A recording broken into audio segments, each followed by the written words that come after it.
All right, we are ready for our last session for today. And for this one, I'd like to bring on Vitalik, who is the chief scientist of the Ethereum Foundation and founder of Bitcoin Magazine on stage. Hmm.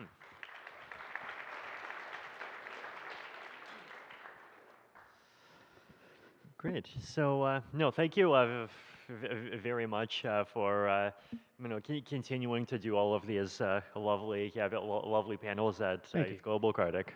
So Kartik, what's your favorite animal? I'm going to have to say a sloth. Okay. What do you think was the worst thing about the Robinhood launch? Good thing I control if the video goes up or not. I think the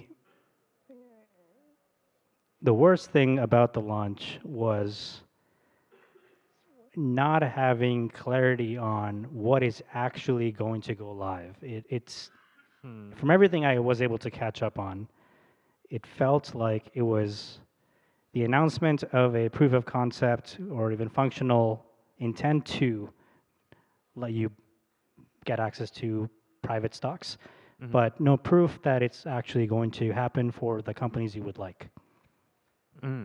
So it's tech, but without knowing if it can be applied to the actual goals you would like to. Okay. Yeah, I think we kind of saw that by OpenAI also tweeting about the clarification. Yes, that's a derivative of OpenAI stock, where OpenAI stock itself, as Elon pointed out, yes. Yes, it's a proxy of intent to get access rights to. Yeah, okay. So one of the things that fascinated me, just because I was in Prague, a month and a half ago, and then I was in Berlin for a while, and now I'm here, is like, it's interesting to see just like the sheer level of diversity in culture that that Ethereum has. Okay, one question for you guys. Raise your hand if you've used a privacy protocol in the last 30 days. Okay. Keep your hands up if you're lying. Now, so what's interesting is when I asked this question in Prague, the portion of hands raised was even higher. And when I asked the same question at a different event that was also at ECC, the number of hands was like 5 times lower. So it's and then you can also ask things that go in the other direction, right? Like like who here has done a DeFi thing more complicated than a token swap in the last 30 days? Okay, pretty good. Yeah. Is that not expected behavior though? Yeah. This will be a polarized audience. Right. It will. Yes. So I guess I wonder from your perspective, right? Because you run these ETH globals and ETH Pragmas everywhere. Like, what are things that you personally notice that are the differences between, like, say, what you see here, what you saw in Prague, what you saw in Taipei, elsewhere? Yeah, very similar trends. So the context behind why we created Pragma was that we want to keep the hackathons for developers only, and that's just because we know how to serve that audience best. And the second you kind of figure out how to accommodate everybody, it becomes kind of lowest common denominator is the right outcome. So Pragma was the result of saying, hey, like we know there's a lot more people who want to understand what's happening in this space, and we know that group is going to be a much bigger audience than the developers just by sheer probability. But instead of figuring out how to shove everybody into the weekend, let's get people to come in the day before, and we'll do a dedicated day where there are no checks for like whether you're a developer or not to be in the audience, and we'll talk about ideas and conversations that way. And we'll still keep it slightly smaller so it's cozy and interesting, but you get a proxy to what people are excited about. Anybody who's applying for Pragma or buying a ticket, we get to kind of ask them what do you want to kind of hear as topics or any speakers you would like, and we basically fulfill that directly by reaching out to the speakers that are most commonly requested. And you kind of notice trends, and it's never a new thing. It's always the ratios that are off in terms of like difference. So the biggest thing here, which should be no surprise to anybody, is there's a lot of AI-related talks. And it's because this is what people requested, this is what people are excited about, and when they kind of say, I would like to know about this topic, that's the matchup they look at. And this, if ECC itself, or just being here, you have the highest ratio of just people from all countries coming in, so that's the normal distribution of that trend. When we went to Prague, it was very much local people. It was a very heavy local audience, and they cared about privacy a lot more. And we saw that in the Hackathon project, we saw that in Pragma talks, you saw that in your other ETH Prague talks. Taiwan, on the other hand, was back to AI, but for a different reason, because all the majority of the participants were students in university, and that's all they cared about, because that's all they see, and that's the immediate thing that they can apply their existing CS education to. That's the trends we see. The thing that, so it sort of answers the question, but the part that it doesn't answer is, to me, the part that I think is helpful for you to know is, it's the inverse that's more important, which is, what I don't see is DeFi being asked for at Pragma. You see DeFi becoming more practical for hackathon projects, and this is a very obvious trend for 2025, but I've not seen demand for DeFi beyond just knowing what's happening for stablecoins, or how does that kind of overlap for some kind of speaker working on a company that touches stablecoins. So to me, the question becomes, are people not excited, or do we think things are done and there's nothing new that you can do, so you're just kind of doing some 10% gain related outcome, and that's not exciting to people, so they move on to the other thing that has a slightly bigger shot of becoming big. But overall, it seems like the one pattern that is extremely clear as of not only this year, but I would say probably around Bangkok last year, DEF CON, is that people do not care about where they're deploying things. Everything has become table stakes. It is almost equivalent on features and properties. So they go for the closest connectivity to the other things they're trying to leverage, whether it's a composable app or another contract, and that's the decision for the destination, not any other feature set. What are the trends that you've noticed, and like what kinds of things DeFiers in the hackathons focus on? They are largely trying to just gamify existing consumer behavior. So a lot of them just end up saying, hey, we'll add the notion of yield as part of an incentive, or we'll kind of touch on making bridging and cross-chain applications slightly more abstracted, so you have maybe a less step, or you can kind of reduce the latency.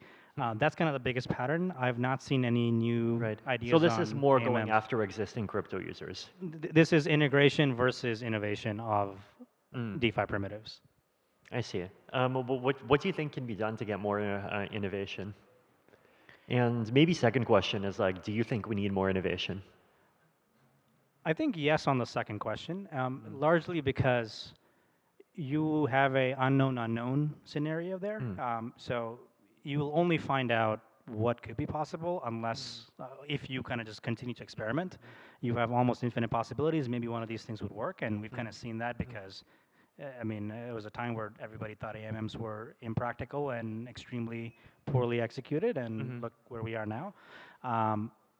And if anything, we've seen probably the most amount of innovation with AMMs getting more and more efficient and tight in terms of the spread than other things at all, including in comparison to traditional finance kind of exchange rates.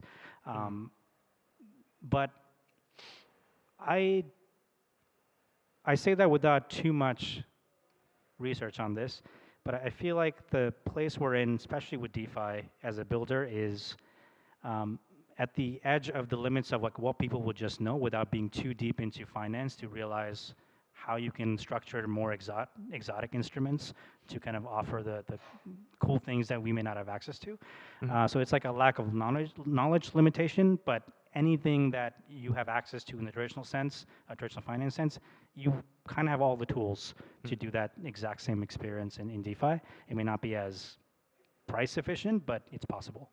I mean, one thing I think is sometimes worth keeping in mind is that an idea that failed 5 years ago may well actually be an excellent idea to do now. Yeah, and we've seen that cycle happen, and it becomes possible. And it's one of those things where there's no such thing as a bad idea; it's just bad timing.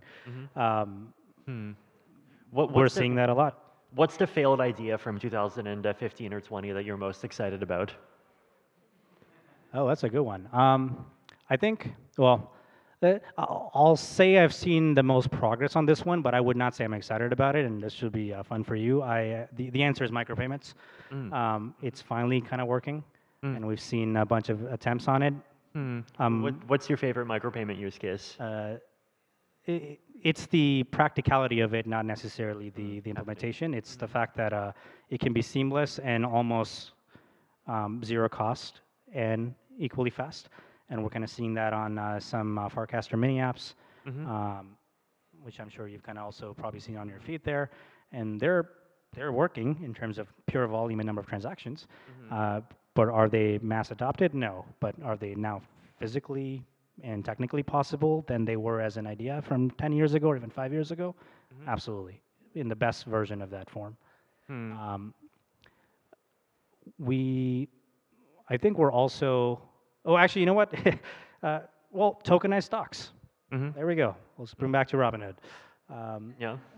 We've seen that happen every year, whether it's an ICO or some bank or some country saying we'll do this, Yeah. to some project with no website and team page, to actually seeing a public company try it out. Yeah, or for that matter, like people doing synthetic assets of Yeah. of every stock. That's Yeah. yeah, and, it's like the thing that I remember continually telling people to do, and then I keep getting the reply that like, well, there's not enough interest, but eventually there is interest. So, what's what Is was there anything on your list other than that? um, hmm. Maybe privacy.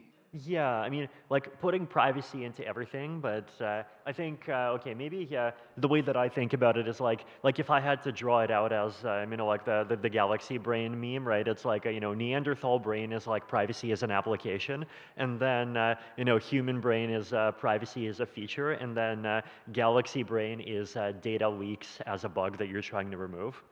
Uh, so it's yeah, I think it's worth figuring out how to integrate into everything. Um, Well, what's something that you were excited about 5 years ago that you feel disappointed now that it hasn't happened more or better? I really wanted VPN and bandwidth sharing. Mm. Mm-hmm. I think that was like the most obvious use case of idle compute and bandwidth. Mm. And I just feel like any attempt that I saw never got executed well Mm. or made it to hands of more than a few people. Mm-hmm. And I feel like that's still a great, cool concept. Mm-hmm. Okay. No, that's yeah, it's a good one. Also, paying for microtasks Mm-hmm. in general. Hmm. Well, what is on the other side? What's something that you were kind of grumpily dismissive of, but turned out to be super successful? Oh, that's a big list. Solana. Mm. Uh-huh. Um, there were definitely a lot of, well, I would say Compound is in that category. Mhm. I don't know how I classify that now. I think it's in a gray zone Mhm. because it is successful, but not as successful as another DeFi lending protocol in Yeah. comparison. Um, I think overall, I feel like most of the times when I've done that, it's been a reason where I just think the developers care more about something than the users. Mhm. So anytime I look at why I had the belief, it's been because I looked at it from the lens of an engineer and not as a user. Mm. And that's probably like a 8 out of 10 hit rate on. That's why I was like, oh, I dismissed it because I thought Mm. a developer would dismiss it, not because a consumer would like it. Mhm. That makes sense. I want to get back a bit to this question of these, like different Ethereum cultures that we see, right? Because like I feel like I see one thing at Pragma, then I was at the Robinhood event 2 days ago, and it was a very different crowd, and the Robinhood people were there, Justin Sun was there, yeah. Oh, I did not know that. That's Yeah, awesome. And like it felt like very very different from this room, right? And then there was also that presentation yesterday about the funds that will be mission focused on making the price of ETH go up. So we That's an idea I'd like to see come back. yeah, no, that's like I feel like it's interesting to see how like these different corners of the world are maturing.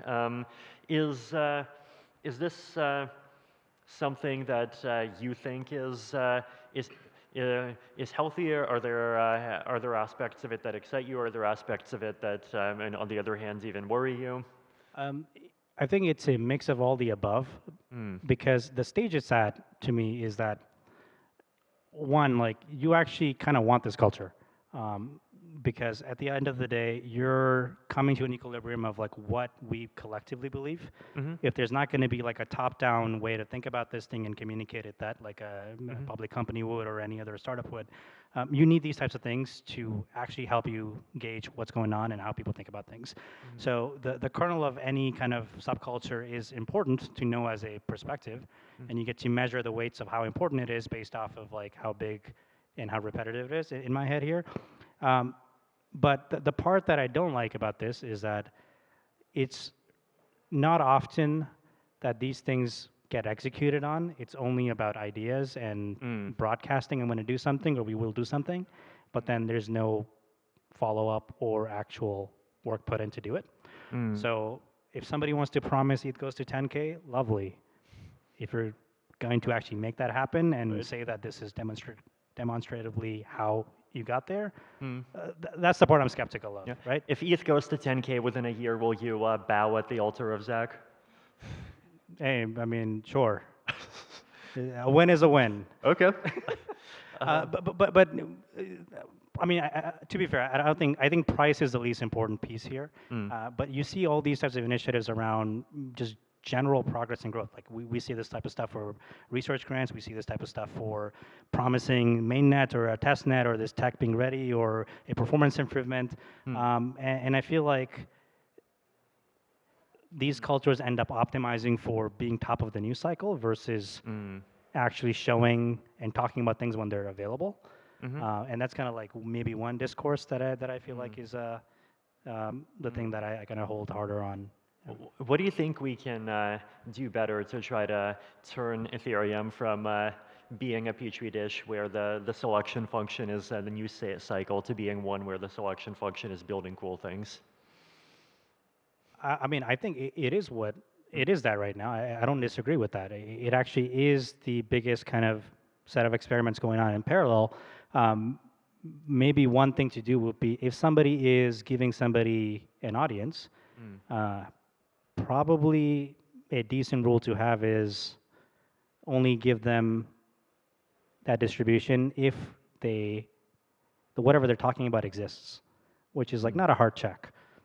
So it should not just be promises, it should be actual demos and things that people can try out, which means that the line to get there is, well, I need to actually ship something. It could be not in the best shape, but it exists, and not a consistent promise of it will happen soon, and then you only talk about what's going to happen soon. And if you kind of even reduce things by 40%, I think you end up creating a bigger impact because it sets the standard that we should be talking about things we've done, not things you would like to do. And if you want to be a builder culture, then you have to enforce actually showing off builder culture. Yeah. No, I think that's, I mean, it's a good prompt for everyone, biddle your culture. What are some things that, okay, what do you expect ETH Pragma 2030 to be like? 2030. By the way, if you haven't figured this out, I have no idea what we're talking about. There's no prep for this thing. You're just asking me questions. So I'm gonna have to think a little bit every question I get asked. I think I don't even know if we're gonna have a Pragma in 2030.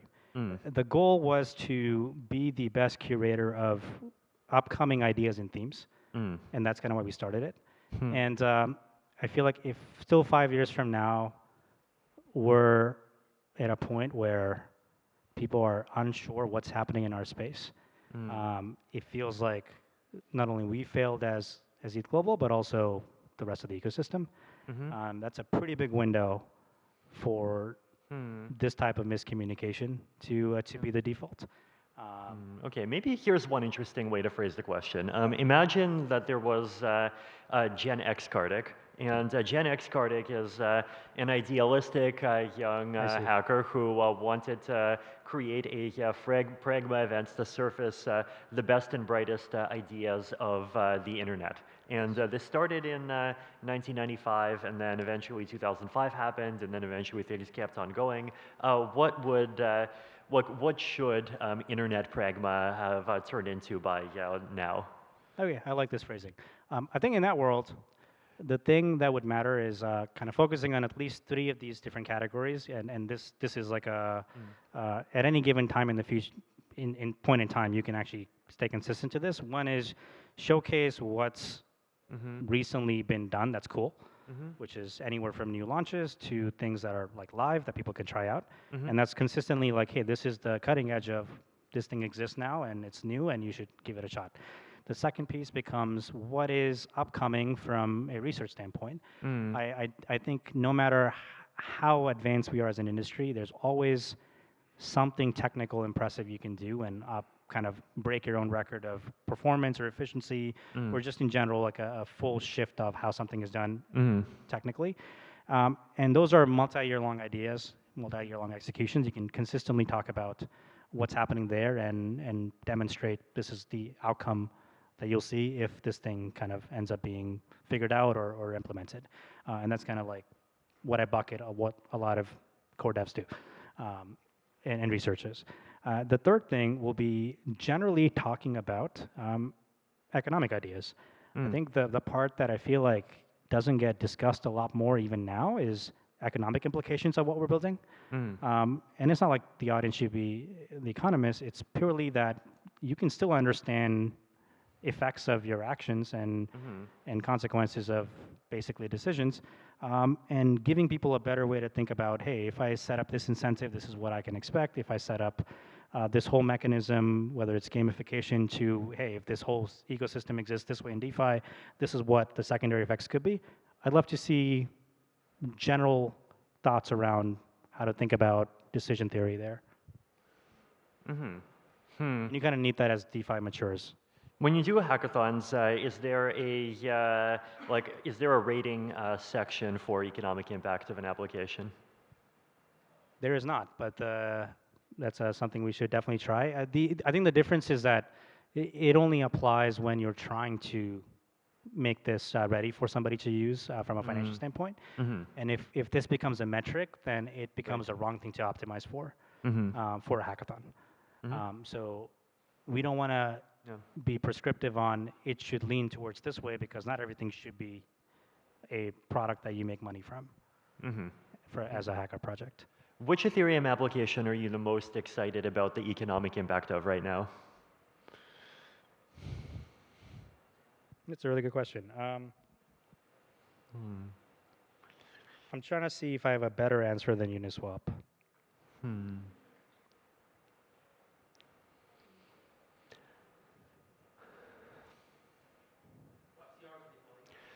I mean, I'll start the bidding with just global universal access to permissionless, like dollars, including including interest-bearing fiat and investments. But that's just a category. I mean, it's an application. It's a thing that you do in your wallet. I see. Okay, I see. I feel like ultimately it's going to be harder to beat a permissionless market maker if you care about economic impact, because to me that is the kernel and like the least common, or the lowest layer of a flow of funds. And any economic activity is basically a function of exchanging money from one party to another for a transaction. And this feels like the ultimate way to price anything, and you can represent anything as now a token. So that's kind of my thinking on it, but potentially being able to actually leverage distributed compute that's idle across the globe. That's maybe big enough to make a dent, but I don't think it's been executed well so far. If that existed, would you rent your GPU out? Yeah, but the way I think about that running is you wouldn't have to make that decision. You kind of just say, hey, I'm going to max allocate 20% of my GPU, CPU time on this thing, and if I'm not using it, feel free to keep it busy. So speaking of you not making decisions, one of the hot topics for the past year has been AI. I think we've already seen like at least 18 months of like people seriously trying to make crypto AI applications. What to you has succeeded and what has failed so far? I don't think anything has succeeded. Why? Because it feels forced. You're trying to figure out where can I inject AI into things when you don't have a good answer for what you're replacing. So when you're piling on things on top of something that's already mostly feature complete in terms of what it should serve, you end up with more Frankenstein type of outcomes, and that becomes slightly harder to convince others to care about. So there is one crypto AI application that's been super successful for the past decade. Can you guess what it is? Crypto, and we're talking just general machine learning AI, if it's 10 decades or LLM? Yeah. AI is defined artificial intelligence. Bitcoin? Arbitrage bots on DEXs.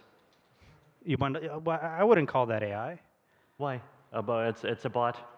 It runs algorithms. They're often pretty sophisticated. But that's cheating. That's cheating. That doesn't count. Okay, I think it's like, well, if I have a 10,000 if else statement. Okay, so I think for me, the reason why it kind of counts, like for me, is that I think it actually has. It's not even inference. Right. It's okay. not, So I mean, I'll say the reason why, like I think of it as being one is that I think it's like actually stylistically similar to a very big category of applications that's going to be successful because.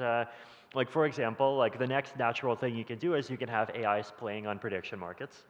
Then if you have something like Kleros, like any of these AI-based judgment things, or blockchain-based judgment things, you can have AIs playing on that.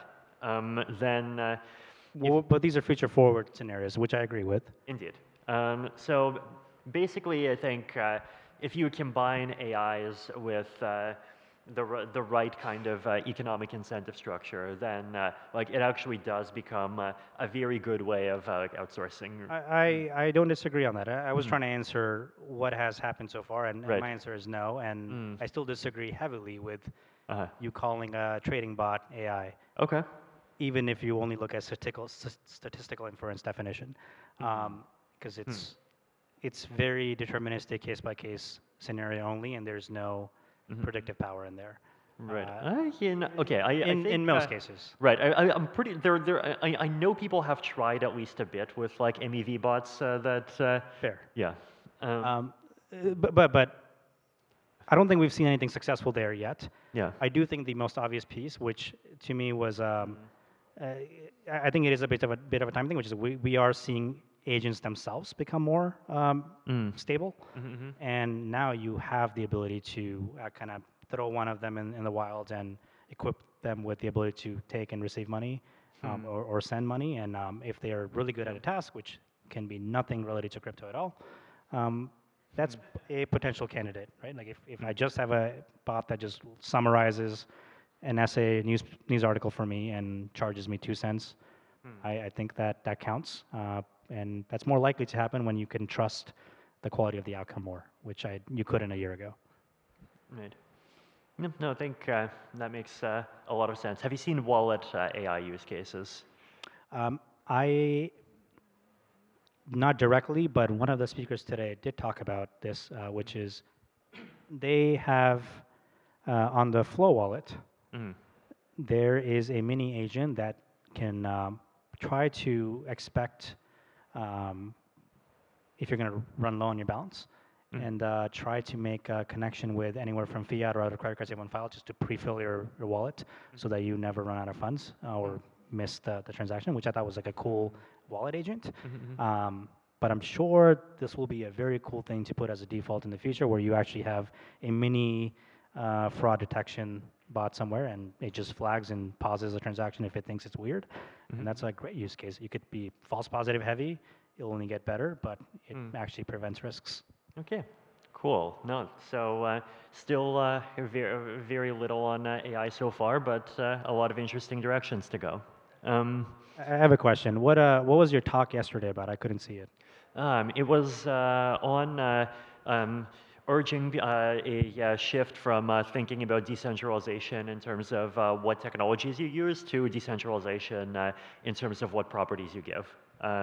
So is the property just having a choice? The property is guarantees that you won't be rugged. Guarantee is that the operator can't suddenly take all your money. Guarantees that your data is private. Guarantees that if the operator disappears, you can still take your assets out. And you feel like people have forgotten that? Often, yes. I mean, actually, there's a lot of examples of like projects where theoretically they use crazy tech, but you know, there is a hidden like developer instant grab button, or there aren't like any alternative UI interface flows. It's like it is actually something that I think our ecosystem needs to be pretty on the ball on. And, Did anybody come to you after and ask any interesting questions about the topic? In that case, no, because I mean, though I mean, I did see, I mean, like some of the feedback from, you know, like both kind of chats and the internet, and I think, you know, it was the whole range from, you know, like basically, you know, like yes, these are valuable things to think about. To wait, is Vitalik saying crypto is bad now? So you know, it's, Wait, that's not what you were saying? okay. Maybe. That's why we want to eat that 10K. Cool.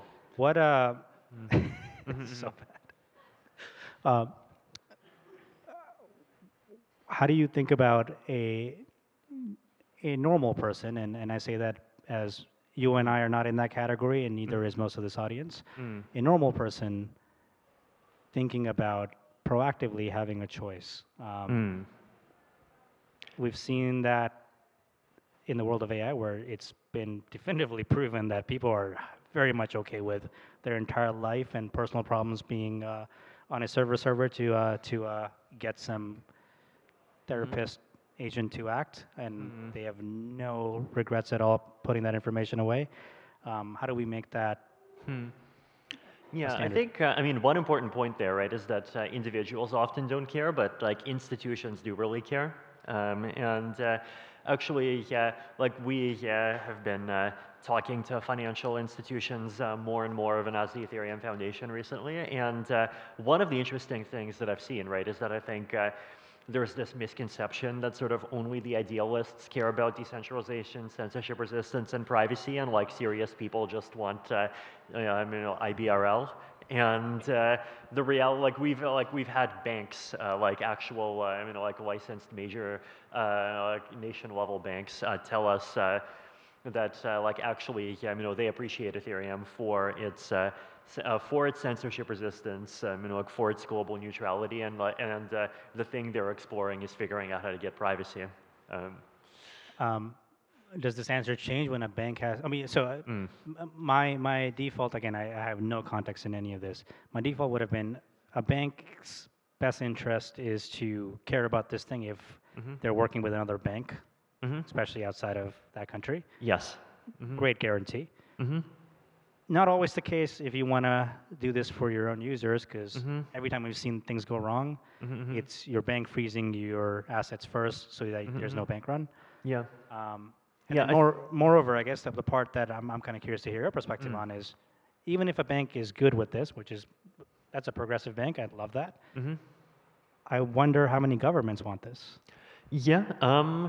I mean, I think more and more. I think I published, you know, on Twitter. I screenshotted this article a few weeks ago. It was some of the Nordic governments and how they discovered that the push to cashless society that they had made over the last 10 years was actually making their society like very fragile, and it had privacy risks and like potentially like vulnerable to like hackers from like Russia or wherever else, and they are like some of them are actually thinking about going backwards and mandating cash acceptance. So on the philosophy, like you can see more and more of these instances of like governments actually I think even a little bit like even like parts of the NSA accepting that like maybe this whole like we're at the top and we see everything approach to privacy and security doesn't actually work in the context of all of these like scary governments hacking each other and like increasing level of global competition, and like maybe like an approach to security that's kind of philosophically like more sort of like local first, is actually, and like minimizing central data collection is something that they want. So I actually am optimistic that the philosophical backing is there, but I think Yeah. it's something where like we have to step up and like actually offer a concrete solution. What is a concrete solution? Like just it has to be efficient enough, or we're missing something technically that doesn't exist? This, I mean, I think it depends on the context. And I think in the context of like say, like privacy for banks, for example, like just an SDK existing that makes privacy preserving payments very easy for them to integrate. Cool. Were there any other ideas discussed in that talk, or was this the main message? Yeah, I think another one was I used Android as an example, and I think Android's a really good example to mine because Android is Linux, and Linux is known for being this idealistic ecosystem that constantly wants mass adoption but keeps having a hard time breaking above 1%. Although recently, Technically, Android exactly, is. Android is the big crowning exception. Interestingly enough, there are starting to be other exceptions. I've been told that because of gaming and Steam, actually, Linux on the desktop is going up and up a little bit more now. But I mean, with the second you no, bundle in any web server, you're extremely no, diluting every other operating indeed, system. and yeah, with but then with Android, like it brings mass adoption, but then the question is, like, does it achieve the goal of making the user free, right? And I think that, like you Right after you sign in with your Google account, yes. yes. So I mean, the answer is like in interesting ways. Sometimes yes, sometimes no. It's like, yes, you can sideload your own APKs if you want, but But you have that choice. You don't on an iPhone. exactly, you don't have an iPhone. But also on the other hand, the Android that gets put into consumers' faces by default is one that has all kinds of like spyware and crapware on it that's put by various manufacturers, right? And so it's, I mean, it's like an interesting one to kind of explore both ways, right? And to kind of analyze the successes and also to see where we can do better. Here's Mm. I don't really answer, like, I don't have an opinion on this either, but do you think only people who are sort of tech savvy are the ones who hate the default random apps that you see on your phone, versus like the billion other people who have them? They're like, oh, this is great. This is my new Photos app, and this is my new Contacts app, and this is their default. Do you feel like because you know what Mm. the other side looks like, you prefer that choice instead of it just being indifferent to? Sorry, what's the question? Like kind of building on top of your comment on like, hey, if I buy a new Android phone, it comes with all this manufacturer software for default apps that I may not need, or you think are not the best versions of what you can download from the App Store. But do you think a billion other people care or Right, I see. notice? Yeah, I mean, I think, I mean, like in general, a lot of people don't care because they're like not educated to like know a lot of the nuances. But if we ask the question, kind of, is it good for them? Then I mean, often it's a mix, right? So like, there's definitely a lot of default choices that like actually make sense for people, right? And I know the average person is more likely to worry about something like like losing their account than to worry about some kind of like very advanced like hacking attack or against them, right? But on the other hand, there are things that like actually are abusive crapware, right? And there are things where it's like actually, like these are companies that are taking advantage of unsophisticated users. Your battery life drains Yeah, faster. good You point. see ads that exploit you, and so Default analytics. yeah. So it's I think a mix of both, and I think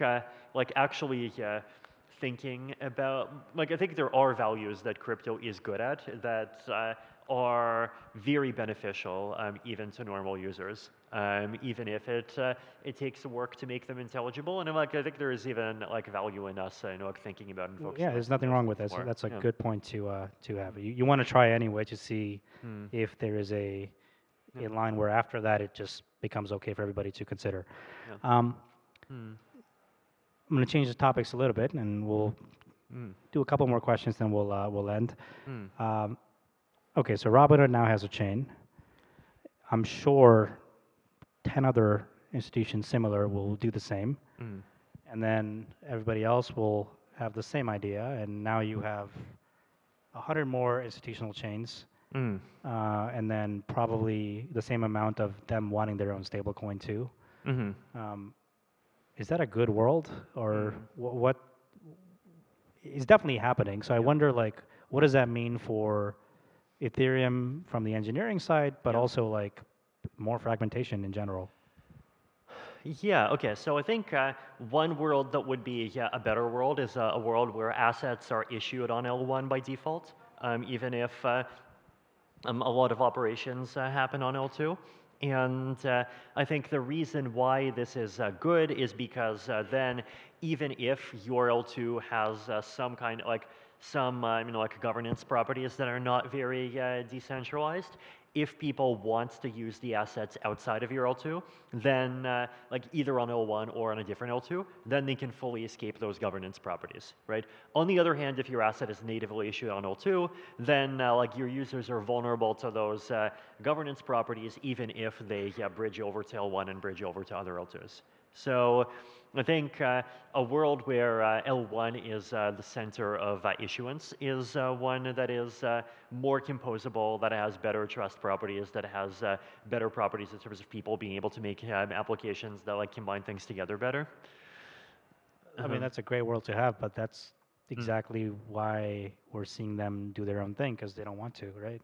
right. I mean, it depends, right? I think sometimes it's easy to overstate the extent to which some things like other things happen because of perverse incentives, when often the thing happens because there just like aren't good technical options and we have to actually build them.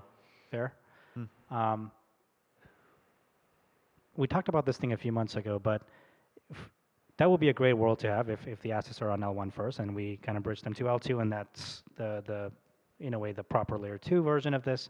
Hmm. But then you have to kind of make it a lot more easier for the L2 to understand what's happening on the L1 Mm-hmm. on the just the EVM side. Mm-hmm. Um, is that a priority or is that in progress? I mean, I think yes. I think so. Like, I've been a fan of the L1 S-load opcode. I mean, I think either L1 S-load or remote static call, which one of them reads state, the other does a call. And like OP Stack, I think supports remote static call natively, in principle. And then there's efforts to do L1 Zeke S-load. I think like doing more to standardize those components into the stack would be good.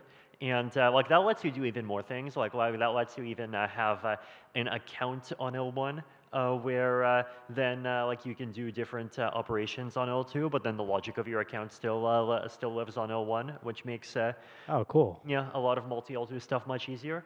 And then the other thing is minimizing deposit withdrawal windows, right? Because like this is a big reason why like we're not seeing more adoption of like more trustless versions of bridging, which is that optimistic bridging takes a week.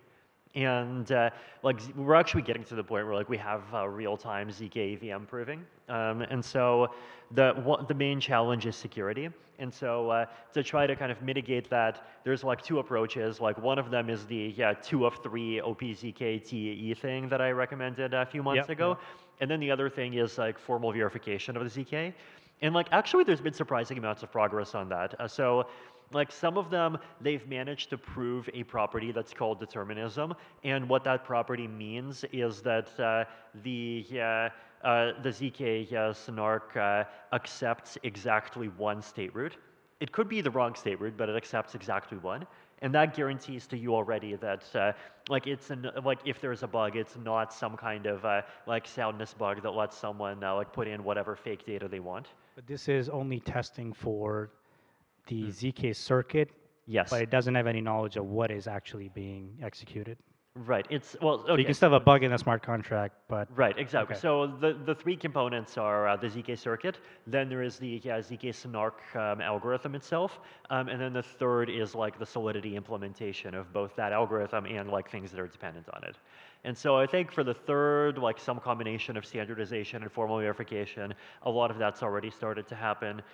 For the second, that's the hardest piece. It's a hard piece because just because of all of the need for constant optimization, the ZK algorithms just keep on constantly being in flux. So I think realistically we'll have to wait a bit, but you know, I agree it's super important. And then yeah, and then for the first one, like it's still ongoing progress happening already, and like hopefully the L1 proving race will keep kind of galvanizing some of that attention.